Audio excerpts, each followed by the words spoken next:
¿Recuerdan el rostro de esta periodista? ¿Qué tal, amigos? Bienvenidos. Hoy nos vamos de frente y sin rodeos a destapar las cloacas del poder en un Ecuador que desangra.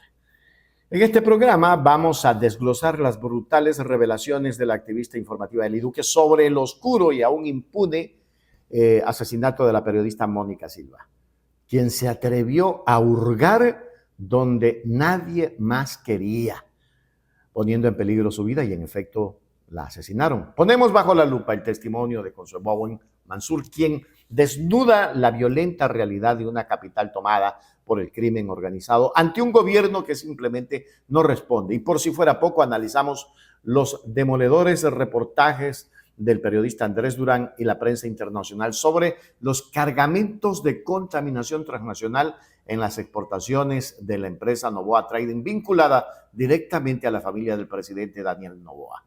Y es que hasta por eso está preso Aquiles. Y ahí está la primera partecita del video donde Aquiles dijo que ya iba a denunciar por qué en el Ecuador salen de los puertos del país la mayor cantidad de droga posible. Blum, a los 2 días preso. Lo mismo dijo Fernando Villavicencio en algún momento, pero mejor dejemos a los analistas y ustedes revisen esta información. Se trata, como dice la familia, de que las redes narco aprovechan la logística de estas empresas para introducir en ella los cargamentos de cocaína. ¿O acaso la familia Noboa y sus empresas están vinculados de manera directa con el tráfico? El 20 de agosto del año 2020, durante la pandemia, la Policía Nacional del Ecuador abrió un contenedor que se encontraba en el puerto de Naportec, en la ciudad de Guayaquil. Estaba lleno de cajas de bananas, pero encima de ellas había 4 sacos de yute. Dentro de ellos se encontraron 151 paquetes con un polvo blanco. No era harina ni azúcar impalpable. Analizados en el laboratorio, resultó ser cocaína. El destino del contenedor era Croacia. Sus puertos son eslabones habituales para el tráfico de drogas hacia Europa. 2 años después, en el 2022, el mismo puerto de Naportec en Guayaquil fue escenario de una nueva incautación. En esa ocasión, la cocaína estaba disimulada dentro del sistema de refrigeración de uno de los contenedores propiedad de la empresa Noboa Trading, que se trataba de 260 paquetes con un logotipo de la marca Nike. Analizados en el laboratorio, resultó que tampoco en este caso se trataba de azúcar impalpable, 260 kilos de cocaína.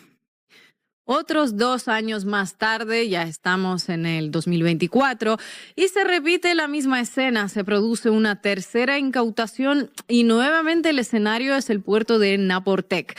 Esta vez los paquetes fueron hallados en un doble fondo ubicado en el techo de uno de los contenedores. No se trataba de polvo para hornear tortas, 76 kilos de cocaína. Estos hallazgos por parte de la policía permanecieron ocultos durante años hasta que fueron difundidos por el periodista ecuatoriano Andrés Durán.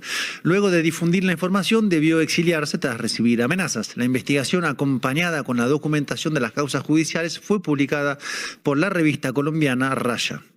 ¿Qué tienen en común estas 3 incautaciones, además de haberse producido todas en el mismo puerto?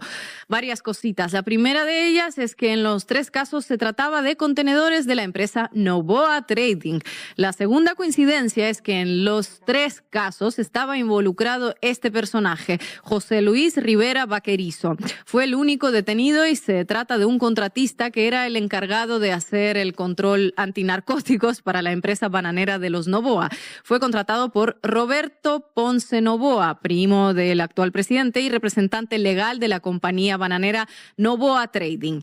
La tercera coincidencia, y se va poniendo más interesante la cosa, es que el abogado que logró la liberación de Vaquerizo fue Edgar José Lama von Buchwald. ¿Quién es él y a qué se dedicaba en este momento? Lama trabajó como abogado corporativo de las empresas familiares de los Noboa. Queridos compatriotas, hoy, cuando el ministro británico para América Latina y el Caribe afirma, en base a importantes informes de inteligencia, que el 80% de la cocaína que se consume en Europa transita por los puertos ecuatorianos, en mi calidad de alcalde de Guayaquil, no puedo callar. Lo que se vive en Ecuador es dramático, pero todavía puede alcanzar niveles mucho más terroríficos. Hay cosas que los gobiernos de Estados Unidos y de Europa deben saber, que los ecuatorianos deben conocer. No solo sale cocaína, llegan precursores de fentanilo en igual proporción al país.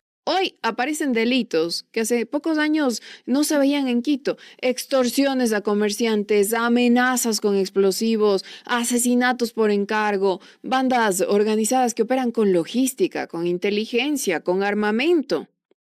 ¿Cómo es posible que por robarte el celular te disparen en la cara? Pues imagínense eso. La ciudad dejó de enfrentar delincuencia común para convivir con estructuras propias del crimen organizado. Ayer veía una nota de Coavisa precisamente en la que Francisco Carrión decía que Quito ya es un santuario para las organizaciones criminales que operan desde sitios estratégicamente ubicados. Ese cambio, queridos amigos y amigas, no ocurrió de un día para otro. Durante los últimos años, las organizaciones criminales han ido desplazándose desde los puertos, desde las provincias costeras, hacia precisamente el callejón interandino, pues. Quito, por su peso económico, por su peso financiero, por su peso institucional, ha terminado convirtiéndose en un territorio estratégico para lavar dinero, por ejemplo, para mover armas, para almacenar drogas, para cobrar extorsiones, para disputar mercados ilegales. La violencia que antes parecía lejana, hoy termina alcanzando a la capital. Y claro, las cifras acompañan esa percepción ciudadana. Los homicidios siguen creciendo, los delitos violentos muestran una tendencia sostenida al alza.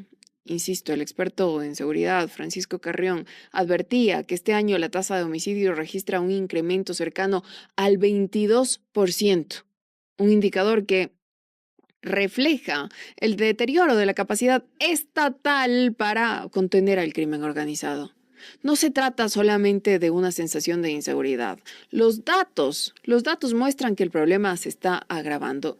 Y ojo, todo esto ocurre cuando en Quito rige el enésimo estado de excepción, ¿no? Y claro, cuando aumenta la violencia, la primera pregunta debería ser sencilla. ¿Quién tiene la competencia constitucional para combatirla? Y la respuesta, queridos amigos y amigas, también es sencilla. La seguridad pública, aunque algunos trasnochados se empeñen en decir lo contrario, la seguridad pública no depende de los municipios, es responsabilidad del gobierno nacional.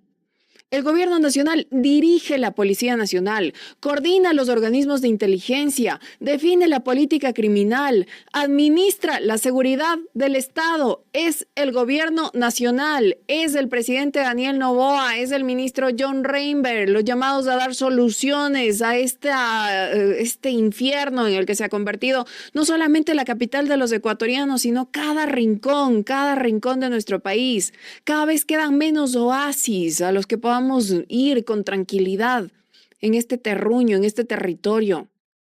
La seguridad, queridos amigos y amigas, es competencia, es responsabilidad de Daniel Noboa como presidente de esta república. Eso no significa que los municipios no tengan un papel importante. Por supuesto que lo tienen, pues. Pueden invertir en iluminación, en recuperación de espacios públicos, en tecnología, en videovigilancia, en prevención comunitaria, en qué sé yo.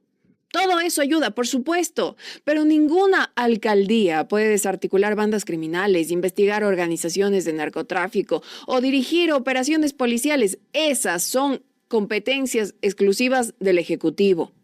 Precisamente por eso resulta llamativo que en medio de esta escalada de violencia, parte del debate público haya sido desviado hacia el municipio de Quito.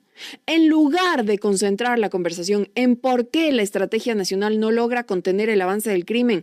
La periodista Mónica Silva fue privada de la vida después de investigar a Daniel Noboa, presidente de Ecuador, y a sus familiares por delincuencia organizada. Ella no se encuentra en este mundo, pero yo te voy a contar toda la investigación que hizo contra una de las marionetas de Trump. Mónica Silva, de tan solo 41 años, se encontraba investigando a Daniel Noboa, presidente de Ecuador y heredero de una empresa bananera. Importantísimo que sepas ese dato. Noboa Trading es uno de los conglomerados frutícolas más importantes y poderosos del sur del continente, y pertenecientes a la familia del presidente Daniel Noboa. Pues entre 2025 y 2026 se incautaron varias toneladas de polvos para hornear por parte de la empresa frutícola de Daniel Noboa. Es decir, los encontraron en los contenedores de plátanos de Noboa Trading. Sin embargo, altos cargos ecuatorianos judiciales se encontraban frenando la investigación. Poco antes de su deceso, Silva entregó una carpeta llena de información a la Embajada de Estados Unidos en Quito. Grave error. por, como sabemos, la muy evidente relación e intervención por parte del gobierno de Estados Unidos en diferentes gobiernos del sur del continente. Silva no solo investigó el trasiego de estos estupefacientes, sino también la venta irregular de largos territorios en la provincia de Santa Elena. Al poco tiempo fue encontrada sin vida en su domicilio con una soga alrededor del cuello.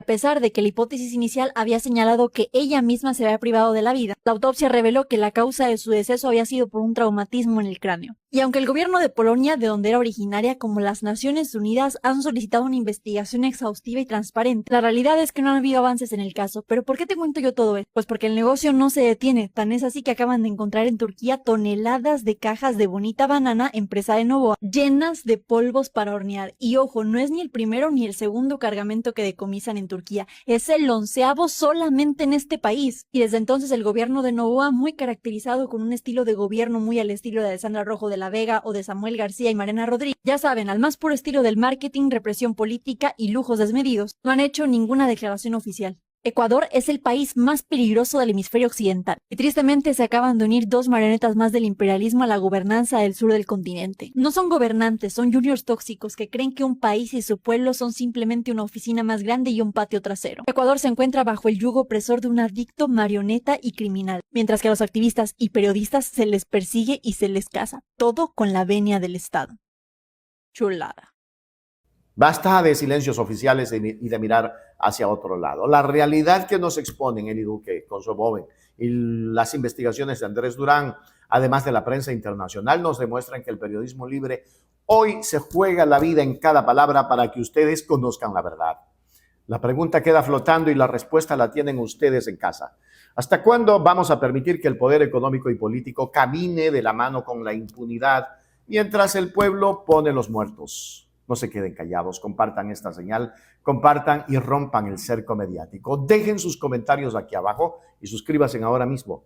Nos vemos en la próxima entrega con La Verdad de Frente. Soy Richard Macías de Hechos Ecuador Noticias y estamos siempre para decir la verdad.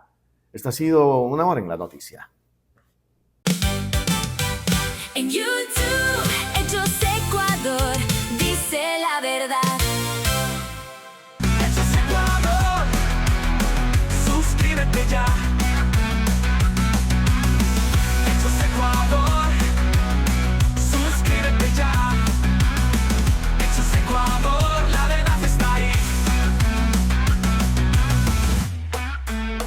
No te pierdas nada, cada día algo nuevo.